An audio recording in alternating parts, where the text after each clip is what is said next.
And welcome back to another episode of the 31 Nights of Halloween Horror! The Perverts Have Spoken! Yes, episode number 23, episode number 23. Oh my goodness. The roller coaster never ends. Anyway, so after last night's wonderfully cheesy, fun horror romp that is Bloody Birthday, I thought, let's go into the Wayback Machine a little bit further back and go watch a horror movie that is, I don't know, it starts off really fast and then just screeches to a halt about halfway through the movie, and yet still is somewhat interesting, but honestly, it kind of, you know, just it runs out of steam and falls a little flat at the end. And that movie is the bloody Toolbox Murders. Yes, Toolbox Murders, not the Toby Hooper 2000, I think, around 2000, movie by the same name. I guess it's sort of a remake in a way. Anyway, so what is this movie about? Well, it starts off at night. A guy drives to an apartment complex and commits acts of bloody murder with implements found within his toolbox. Yeah, we get some drilling, we get some hammering, we get some screwing, screwdriver that is, you sickos. And we also get some nail gunning, you know, it's just a lot of good things, and we get a kidnapping. So, what is it? What is it about? Well, apparently this murderer, and we kind of figured this out, but you could probably consider this somewhat spoilerish, so be warned, spoiler. So the killer had a relative that died in a car accident, and it messed with that person's mind.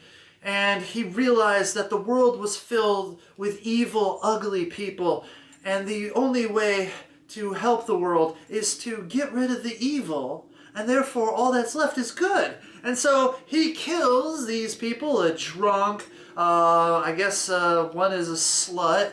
I don't know what the two women are. They don't live together, or were they lesbians or something? I don't know. They end up getting murked. I don't know why, but anyways,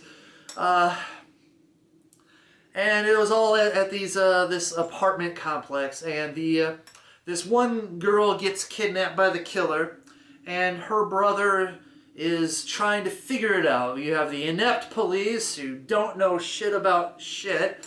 And you get some really questionable acting going on here. And that's all in the first half of the movie. And the second half of the movie is basically we find out what happens, who the killer is, and what he did with the girl. And of course it's the whole, I lost my daughter or whatever, and now I'm going to kidnap a girl of similar caliber and then pretend that she's my daughter. And honestly, that's really the downfall of the movie, because we had, I mean, almost like little or no context. I mean, we just get right into the murderness, and it's like every night he just kills a couple people, and you're thinking like, oh, he's killing them because they're probably not savory individuals, and so you kind of think, okay, so the motivation is this, but then you get almost like it's two different films in a way, because that second half is more about the emotional scarring and destruction of this individual, and he's almost like really relatable. I mean, you feel bad for this guy because he lost his daughter, and you know, in his messed up mind, he's trying to like reconcile the world and why and everything, and you know, he's not a bad man, he's just a bad man, you know. And then you got the whole thing with the other guy that's in here, and I'm not going to say it for spoiler purposes, but he just nuts, like totally out of the blue nuts. I know, it's just the last half of this movie just kills it. and not kills it in a good way, but kills the movie. Because you get the first half, if they would have just used that and intermixed the storylines and whatnot, it probably would have been a better movie.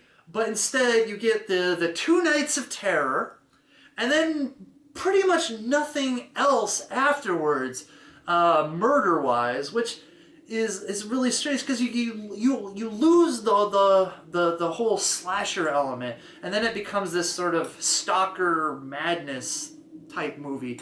And honestly, like the speech, and it's a long kind of speech thing, where he's talking to the kidnapped girl as if she was his daughter, and he's just talking about things. And I mean, that actor, honestly, he's probably the best part acting wise in the movie. Everyone else seems just really out of place. I mean, some of the murder victims, it's like, you find like a dead person and you're like, okay, you're not gonna scream, and then, oh, there's the killer right behind you, and you see him, you're not gonna scream. Oh no, now when I'm getting stabbed to death, yeah, okay, then I'll start making some noise, I guess.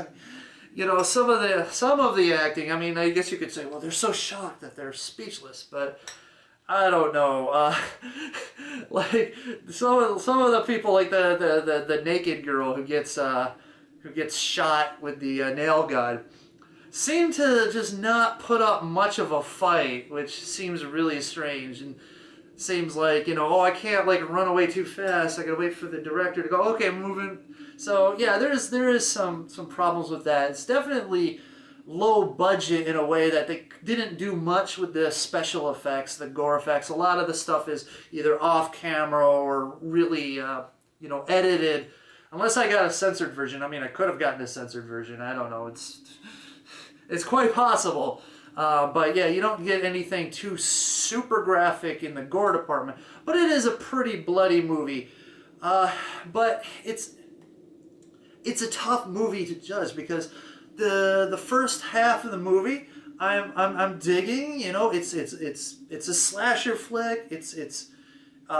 You're trying to like piece things together because they're not really giving you much story-wise, which is actually could be a kind of good thing in this type of movie because they could just sprinkle it in, and then an hour and a half of movie, you could like, you know, get like the reveals at the end, and then it's like, wow, and that's great. But they didn't do that. They just like they ran out of money or something. And it's like, oh, we can't kill any more people. We got our quota. We can't really do much more after this. And yeah, it's just like they only had like a few days where they could record at the apartment complex, and it's like, oh, we did all the murders we could. Let's write the rest of the story at this house. You know, it just seems like it just falls apart. And so, like, the first half of the movie, I'm giving this, like, yeah, this is a 3. This might be even a 3.5, depending on where they go with it. And they went horrible with it. And so it was very disappointing toward the end. So I can only give it an average. I mean, it's above average. It's above average at the beginning, somewhat below average toward the end. And therefore, I can only give it a 2.5 out of 5 on my overall impressions. Fun, and then it just sort of dies. And I like the little crawl, well, it's not really a crawl, but the thing at the end saying that the movie is based on true events, which is possible. I mean, you know, all they have to really do is like say, someone got killed in an apartment, and therefore our whole story was based on that event, and it's just a fictionalized version of everything else, you know, whatever. You know, I don't like sometimes movies like to do that to try to up the creep factor. The ending is okay. It's kind of weird, but I guess you could say it's sort of a kind of good ending. I mean, you know, but honestly, that's the last half of the movie. It's slower. It's not as fun. It's not as violent. It's not as horror. It's a bit more psychoanalysis or whatever. So, yeah, it's sad. It's sad because it really started off quite strong. And, you know, it's got problems. I mean, you know, some better... Well, I'm saying you know a lot. Stop it! Stop it! That's when you're going by the seat of your pants. But, yeah, just some better gore effects would have helped. Some longer murder spree, maybe. Because, I mean, in the end, honestly, it's not that high of a body count. I mean, they really cram everything into the first half, but when I'm thinking about it, is we got like 1, 2, 3, 4 people? Oh, 5, 6. I mean, technically you could go 7, but 2 of those, maybe 7, maybe it was 8. I don't know. It just didn't feel like a lot. It felt like a lot at the beginning, and then like we're like, what the hell happened at the second half of this film? That's what I'm trying to say. It's like, so watch the first half of the film. It's really good, and then just be prepared for the second half to be very underwhelming and a little bit disappointing. Though some people might actually like the change of pace. And, I mean, honestly, like I said, the dialogue of the maniac, I thought was really interesting. At least, you know, it was interesting enough that I just didn't want, oh, fast forward through all this. No fast forwarding. That kind of got me a little interested. The little sort of whodunit, private investigation of the brother. Okay, a little bit, but it's almost like they have like the little story with the police and the police detective and the mother, which just didn't ever go anywhere. And I'm like, what the hell is that about? And why was it even in the film? You could have just cut that part out completely. So anyways, I mean, I can't say anything except disappointing.